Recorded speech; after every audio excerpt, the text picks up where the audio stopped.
جسمانی بیماری یا مالی نقصان سے پریشان نہ ہو، یہ ایک قسم کا صدقہ ہے جو بڑی مصیبتوں کو ٹال دیتا ہے۔ جس چیز کو تم برا سمجھتے ہو سکتا ہے وہ تمہارے حق میں بہتر ہو۔ دعا مانگنے کی کچھ اصول ہوتی ہے، جو ان اصولوں پہ پورا نہیں اترتا اس کی دعا قبول نہیں ہوتی۔ بعض اوقات انسان سکون کو ہر چیز میں تلاش کرتا ہے، لیکن وہ اس کی اپنی ذات میں چھپا ہوتا ہے۔ اگر غرور میں مبتلا ہونے سے بچنا چاہتے ہو تو خود سے زیادہ ذہین شخص کی صحبت اختیار کرو۔ اگر اچھا بولنا چاہتے ہو تو اچھا پڑھنے اور سننے کی عادت ڈالو۔ برے کاموں کی سزا ضرور ملتی ہے، لیکن سزا کا انداز مختلف ہو سکتا ہے۔ خود غرض جاہل اور بیوقوف لوگوں پر جب احسان کرو تو پھر ان کی شر سے بچو۔ اگر دنیا اور آخرت کی کامیابی چاہتے ہو تو اللہ کے بندوں سے اچھا سلوک کرو۔ شیر سے نہیں بلکہ بھوکی شیر سے ڈرو۔ دل کی سچائی اور پاکیزگی سے کامیابی انسان کا مقدر بن جاتی ہے۔ جب انسان اللہ کے قریب ہوتا ہے تو اللہ بھی اس کے قریب ہو جاتا ہے۔ جب اللہ پر مکمل یقین ہو تو اس کی مخلوق سے نہ گھبراؤ۔ اللہ تعالیٰ نے فرمایا، میں ویسا ہی ہوں جیسے میرے بندہ مجھے تصور کرتا ہے۔ دشمن کا انتخاب اس کی ذہانت دے کر کرو اور دوست کا انتخاب کردار دیکھ کر کرو۔ بات چیت کرنے سے انسان کی عقل مندی میں اضافہ ہوتا ہے، لیکن تنہائی وہ اسکول ہے جہاں سے عظیم لوگ جنم لیتے ہیں۔ انسان بہت سی برے کام مایوسی اور نا امیدی کی وجہ سے کرتا ہے۔ جو لوگ اللہ کی رحمت سے مایوس نہیں ہوتے وہ برائیوں سے بچے رہتے ہیں۔ وہ شخص خسارے میں ہے جو اللہ سے کی گئی وعدوں کو پورا نہیں کرتا۔ مشکلات اللہ کی طرف سے اشارہ ہوتی ہے تاکہ انسان لاپرواہی چھوڑ کر سنجیدہ ہو جائے۔ اپنی بری عادتوں اور برائیوں جلد از جلد سدھارنے کی کوشش کرے، کیونکہ دیر کرنے سے عادت پختہ ہو جاتی ہے۔ جس طرح ہم کھانے میں کنکر یا بال برداشت نہیں کر سکتے، اسی طرح ہماری روح بھی کوئی غلط کام برداشت نہیں کرتی۔ محبت تلاش کرنے کے بجائے ان رکاوٹوں کو دور کرنے کی کوشش کرے جو محبت کے راہ میں موجود ہے۔ جو خدا سے محبت کرتے ہیں وہ اسے پا لیتے ہیں، اور جو محبت نہیں کرتے وہ محروم رہتے ہیں۔ شیطان انسان کو بہکا کر برے کام کرواتا ہے، اس سے محتاط رہو۔ جس طرح خوبصورتی سے محبت کرتے ہو، اسی طرح اپنے ہر کام میں بھی خوبصورتی پیدا کرو۔ جو شخص خدا کو بھول کر دنیا کی بھول بھلائیوں میں کھو جاتا ہے وہ ذلیل و رسوا ہوتا ہے۔ مشکل میں صبر سے کام لیو، کیونکہ اس کا صلہ بہت بڑا ہے۔ جو لوگ محبت کے قابل نہیں ہوتے ان سے محبت کرنا رسوائی کا باعث بنتا ہے۔ حقیقی دوست وہ ہے جو اس وقت تمہیں اپنائے جب تم خالی ہاتھ ہو۔ نماز پڑھتے وقت یہ تصور کیا کرو کہ تم اللہ کے سامنے سر جھکائے کھڑے ہو۔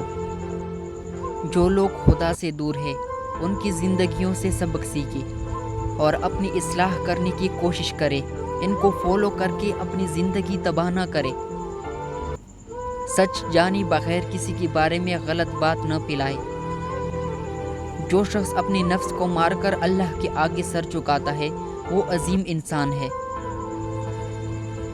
جو لوگ اللہ کو محبوب ہوتے ہیں اللہ انہیں عاجزی کے راستے پر ڈال دیتا ہے۔ جو چیز آج آپ کو اچھی لگ رہی ہے کل وہی چیز بری محسوس ہوگی۔ اللہ کے ہر کام میں مصلحت پوشیدہ ہوتی ہے، اس لیے اللہ کے رضا میں راضی رہے اور صبر کرے۔ جس طرح دہی سے دوبارہ دودھ نہیں بن سکتا، روٹی دوبارہ گندم نہیں بن سکتی، اسی طرح بالغ دوبارہ بچہ نہیں بن سکتا۔ عمر کے ہر درد سے لطف اندوز ہو اور نیکی کے کام کرتے رہو۔ جب انسان سچائی سے واقف ہو جائے تو دنیا کی ہر چیز اپنی اہمیت کو دیتی ہے۔ برا ہنر زندگی کو مشکلات سے دوچار کرتا ہے، جبکہ اچھا ہنر انسان کو مالی پریشانی سے بچاتا ہے اور کمائی کی موقع فراہم کرتا ہے۔ اللہ تعالیٰ فرماتا ہے کہ مجبور اور بے سہارا لوگوں کی مدد کرے، تاکہ برائیوں سے پاک معاشرے کی بنیاد رکھی جا سکے۔ اگر آپ طاقت رکھتے ہیں تو باتیں کرنے اور ہمدردی جتانے کی بجائے عملی طور پر لوگوں کی مدد کریں۔ دنیا سے محبت میں کوئی برائی نہیں، لیکن اس کے لیے آخرت کو نظر انداز کرنے میں نقصان ہی نقصان ہے۔ اللہ کے احکامات کی پیروی کرو اور نفس کو قابو میں رکھو، کیونکہ نفس انسان کو گنہگار بناتا ہے۔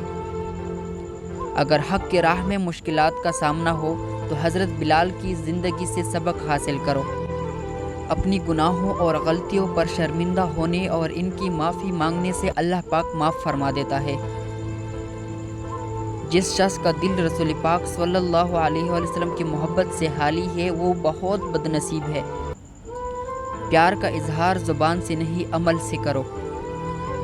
وہ جو اپنی زندگی اللہ کے احکامات مطابق گزارتے ہیں، اللہ انہیں دنیا و آخرت میں کامیابی عطا فرماتا ہے۔ موت ایک اٹل حقیقت ہے، اس حقیقت کو خوشگوار بنانے کے لیے محنت کرو۔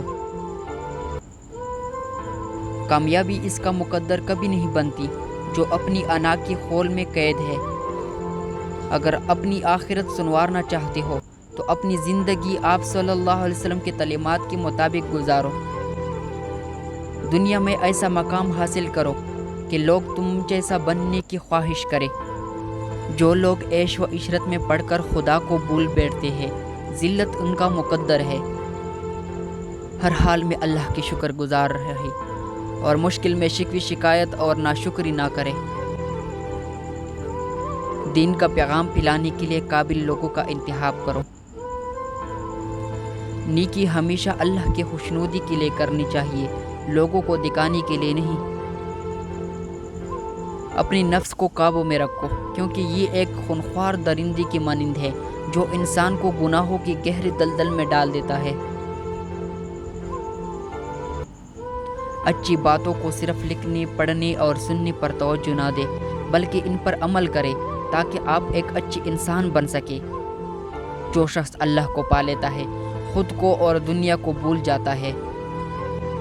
جب اللہ نے آپ کو تخت عطا نہیں کیا تو بادشاہ بننے کی کوشش نہ کرے۔